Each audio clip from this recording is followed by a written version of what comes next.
আপনি কি ভেবেছেন আপনার নামাজ দিয়ে আপনি জান্নাতে যাবেন? আপনি তাহাজ্জুদ গুজার, সেজদা দিতে দিতে কপালে দাগ ফেলেছেন, এটা আপনারা জান্নাতে নেবে না? আপনি এলাকার সবচেয়ে বড় হাতেম তাই দানশীল, এই দানের ভরসায় বসে আছেন। কুশ্চিন কালো আমাদের নামাজ, আমাদের রোজা, আমাদের ইবাদত, এগুলোকে মিজানের পাল্লায় উঠালে কোনো ওজনই হবে না।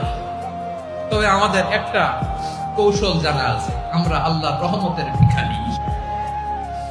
আমরা সেদিন আগেই গুনার স্বীকৃতি দিয়ে দেব। আমরা বলবো, আল্লাহ তুমি প্রশ্ন করার আগে তোমার একটা কথা বলি, আমারে কিছু জিজ্ঞেস করো না, আমি সব করেছি। এমন কোন পাপ নাই যে পাপ আমারে দিয়ে হয় নাই। তোমার রহমত দিয়ে তুমি জান্নাতে পাঠাবা, তোমার দয়ায় জান্নাতে যেতে চাই, আমল দিয়ে না। পারবেন বলতে? কিয়ামতের দিন আমরা বলবো,